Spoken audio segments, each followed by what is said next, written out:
මේ සෙබළුන් මේ සතුන්ව කොතනටද රැගෙන යන්නේ? රාජ මන්දිරයට. කුමටද? වාර්ෂික බිලි පූජාවට.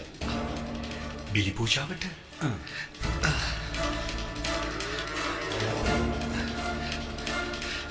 නවතින්න. කුමටද නිර්දෝෂී සතුට වදහිංසා පමුණවන්නේ? ඒ ශ්‍රමණය අපේ මාර්ගයෙන් ඉවත් වෙනු. ප්‍රාණය අහිමි කිරීමෙන් මිස ඔබට මාර්ගයෙන් මා ඉවත් කළ නොහැකි. පළමුව මට පවසන්න. මේ නිර්දෝෂී සතුන් ඔබ කුමටද රැගෙන යන්නේ? මේ සතුන් බිලි පූජාවක් පැවැත්වීම සඳහා. ඔබ මේ සතුන්ගේ මරණයෙන්ද ශාන්තියක් පතන්නේ? ඒද ඔබගේ ධර්මය? එසේනම් මේ සතුන් බිලිදීමට පෙර අවශ්‍යයි නරබිල්ලක් දීමට මගේ ධර්මයට අනුව. කවුරුන්ද නරබිල්ල? මම? මම ඔබේ නරබිල්ල. කුමක්ද බාධාවේ අර්ථය? අප ඉටු කරන්නේ අපේ කර්තව්‍යය. අපගේ මහරජු බොහෝ විශාල යාගයක් කිරීමටයි සූදානම්. ඔහුට ඒ පැවැත්වීමට මේ සතුන් අවශ්‍යයි මේ මොහොතේ. කුමක්ද ඒ ධර්ම පිළිවෙත? ඔහුට කුමක්ද හිමිවන ශාන්තිය මොවුන් බිලි වූ පසුව? ඒ කිසිවක් මා දන්නේ නැහැ. අප ඉටු කරන්නේ අපගේ මහරජුගේ ආඥාව පමණයි. මා දන්නේ ධර්මය ආඥාව පමණයි. මේ සතුන්ව බිලිදීමට ඉඩහළ නොහැකි.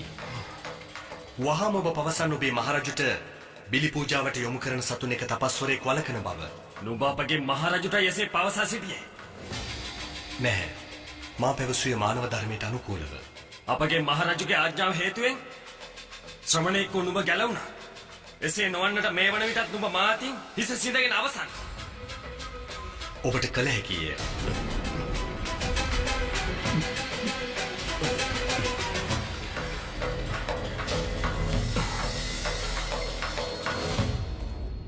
තපස්වරයෙක්?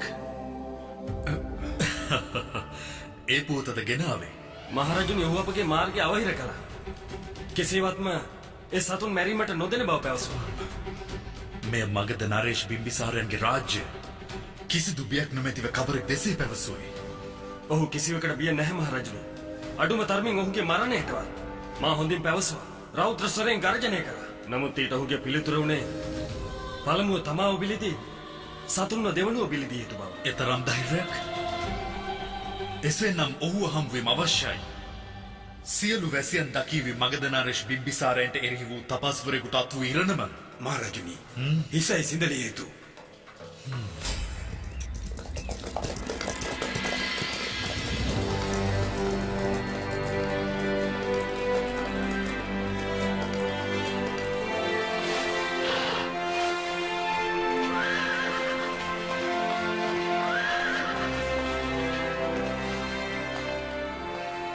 මෙය මගේ රාජ්‍ය.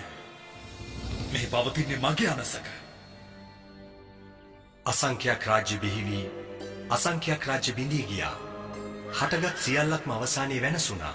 නුඹට අවශ්‍ය අපට ධර්මය උගන්වන්නටද? මට අවශ්‍ය ධර්මයේ නාමයෙන් සිදුවන මේ අධාර්මික ක්‍රියාව ඔබට අවබෝධ කරවීමට. යම් හේකින් තපස්වරයෙක් නොවුණා නම් නුඹේ බිලි පූජාවයි මෙහි සිදු කරන්නේ. තාපසයෙකුගේ හිස සිඳීමේ පාපයෙන් අද දින ඔබ මා මුදා ගන්නවා. නුඹට අද මම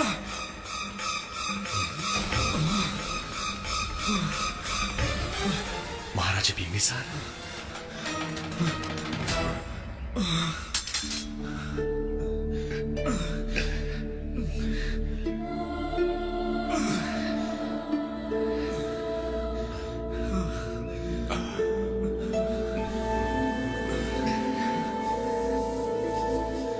සිද්ධාර්ථ ඔබ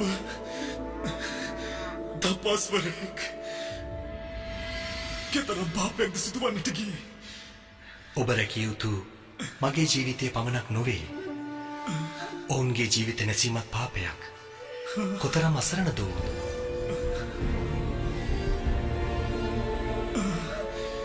ප්‍රශ්නය මොවුන්ගේ ජීවිතය හෝ මරණය ගැන නොවේ.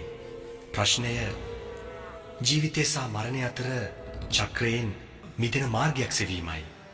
එයයි උතුම් සතුට මා සොයා යන. නැතහොත් මේ තිරිසන් සතුන් මෙන්ම අපටත් කිසිවක් නොදැනයි මිය යාමට සිදුවන්නේ. මේ සිදුවන්නේ නිර්දෝෂී සතුන්ව නිකරුණේ මරා දැමීමක්. මහරජ මෙයින් සිදුවන්නේ තව තවත් පව් රැස්වීමක්. මේ සතුන්ව බිලි දෙන්නේ ඔබ දෙවියෙකුටද?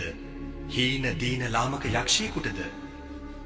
කුමන ධර්මයකද ඔබට අසරණ සතුන් මෙසේ මරා දැමීමෙන් සතුට උදාවන බව පැවසෙන්නේ. ඔවුන්ටත් වචන පවසන්නට හැකිනම් පවසාවි. ඔවුන් විඳින දුක, පාපයේ දුක, තිරිසන් දුක, අසරණ සතුන්ට කරුණාව දක්වන්න. එයයි ධර්මය. ඔබ වද මුලාවට පත් කළේ අසත්පුරුෂයන්ගේ අධර්මය.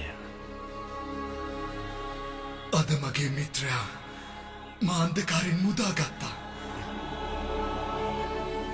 අද සිට මගදේමේ කිසිදු බිලි පූජාවක්, කිසිදු සත්ව ඝාතනයක් සිදු කිරීම සපුරාතහ නම්බනවා. ඒ රාජනියෝගයක්. සිද්ධාර්ථ, මට ඔබව මෙසේ දැකීම මහත් දවුලක්. එතරම් සවිමත් නැහැ මගේ සිත තවමත්. බිම්බිසාර වික්ෂෝප වෙනවා. ඔබ නිදන්නේ මේ දෝවිලි පොළවේ. නෑ සිද්ධාර්ථ, මා සමග රාජ මන්දිරයට යමු. ඔබට මගද රාජ්‍ය මුවත් විචාරිය හැකි. නෑ. මහරජ බිම්බිසාර, මා නිසාද අර නිර්දෝෂී සතුන්ගේ දිවි රැකුණා. ඔවුන් ප්‍රකාර අපමණ සතුන් මේ දුකින් ජීවිතයේ සුවිසල් පීඩාවක් කුසලන්නේ. සෑම තැනම දුක, සිත් පීඩා. මට අවශ්‍ය මේ දුකින් එතරව ගොස් ඔබ ඇතුළු සියලු ලෝ සතුන්ට ශාන්තියේ මාර්ගයේ විවර කෙරුමට. අන් අයගේ දුක් දුරලීමේ අරමුණින් තමාගේ සැපය අත්හැර දැමුවන් මා දැක නැහැ පෙරදී. ඔබ වැනි උතුම් මහා පුරුෂයෙක් මිත්‍රයෙකු ලෙස ඇසුරු කිරීමත් භාග්‍යයක් සිද්ධාර්ථ. ඔබ හමුවීම භාග්‍යයක්.